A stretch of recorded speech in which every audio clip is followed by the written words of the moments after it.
नमस्कार मित्रांनो, स्वागत आहे आपलं जॉब्स 247 यूट्यूब चॅनलवरती. मित्रांनो, आज तुमच्यासाठी घेऊन आलेलो एक नवीन अशी अपडेट. ही अपडेट आहे मित्रांनो, MSRTC अंतर्गत जे आहे एक नवीन असं सर्क्युलर जे आहे हे वेगवेगळ्या विभागीय MSRTC कार्यालयाला पाठवण्यात आलेलं आहे. त्यामध्ये त्यांनी सांगितलं आहे की शिकाऊ उमेदवारी कायदा 1961 अंतर्गत ॲप्रेंटिस भरतीसाठी जाहिराती त्यांना प्रसिद्ध करायसाठी जे आहे हे प्रसिद्धीपत्रक त्यांनी जाहीर केलेलं आहे. तर यामध्ये काय दिलेलं आहे याविषयी आपण सविस्तर माहिती जाणून घेऊया. यामध्ये त्यांनी सांगितलं आहे की शिकाऊ उमेदवारी अधिनियम 1961 नुसार व्यावसायिक व ITI उत्तीर्ण कार्यशाळा शिकाऊ उमेदवाराची नेमणूक जी आहे ही राज्य परिवहन महामंडळामध्ये केली जाते. या संदर्भात जे आहे याआधीसुद्धा जे आहे MSRTCने वेगवेगळे जे काही विभागनिहाय जे आहे ॲप्रेंटिससाठी जे आपण त्यांचे कार्यालय आहे त्यांना जे आहे अशा प्रकारचं एक पत्र त्यांनी जाहीर केलेलं होतं.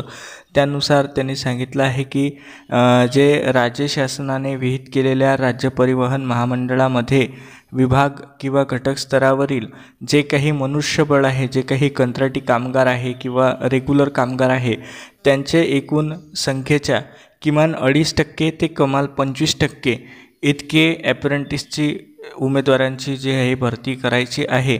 म्हणजेच ॲप्रेंटिस भरतीसाठी जे आहे त्यांना तेवढ्या जागा भरायच्या आहे. त्यासाठी जे आहे शिकाऊ उमेदवारी कायदा 1961 नुसार सर्व आस्थापनामध्ये दिलेल्या प्रमाणामध्ये जे आहे ॲप्रेंटिस उमेदवाराची जी आहे भरती करायची आहे.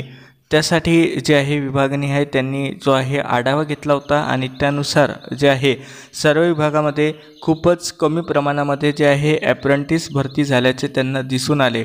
त्यासाठी जे आहे त्यांच्या कर्मचाऱ्यांची कमतरता असल्यामुळे त्यांच्या ज्या काही बसेस आहेत त्या नादुरुस्त होतात, मार्ग बंद राहतात, याचं प्रमाण वाढत आहे आणि त्यामुळे त्यांचं उत्पन्नसुद्धा कमी होत आहे. तर यासाठी जे आहे त्यांना ॲप्रेंटिस उमेदवारांची जी आहे भरती करायची आहे 1 वर्षाच्या कालावधीसाठी. तर यामध्ये जे आहे एकूण मनुष्यबळाच्या कमाल 25% ॲप्रेंटिस भरती त्यांना करायची आहे. तर त्यासाठी जे आहे हे त्यांनी पत्र संबंधित जे काही आस्थापना राहतात त्यांना पाठवलेलं आहे. MSRTCचे जे काही विभागीय कार्यालय आहेत त्यांना हे पाठवण्यात आलेलं आहे. तसेच आणखी एक महत्त्वाचा मुद्दा त्यांनी दिलेला आहे की सरळ सेवा भरती सन 2016-17 अंतर्गत सहाय्यक पदाच्या प्रतीक्षा यादीवरील ज्या उमेदवारांना अद्याप सेवेमध्ये सामावून घेण्यात आलेलं नाही आहे अशा उमेदवाराची कागदपत्र छाननी करून त्यांची वैद्यकीय तपासणी करून यावी.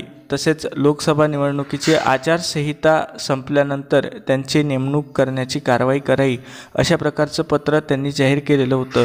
तर मित्रांनो, हे जे पत्रक आहे यानुसार तरी असं वाटतं आहे की जे आहे लवकरात लवकर आपल्याला उर्वरित जिल्ह्यामध्ये ॲप्रेंटिसची भरती पाहायला मिळणार आहे. आणि तुमचा कोणता जिल्हा आहे तर त्या जिल्ह्यानुसार जे काही विभागीय कार्यालय राहतं MSRTCचं त्या ठिकाणीच जाऊन तुम्ही त्यांना विचारपूस करू शकता की ॲप्रेंटिसची भरती कधी केली जाणार आहे. तर मित्रांनो, हा व्हिडिओ तुम्हाला आवडला असेल तर जरूर लाईक करा. ही अपडेट आवडली असेल तर शेअर करा. धन्यवाद.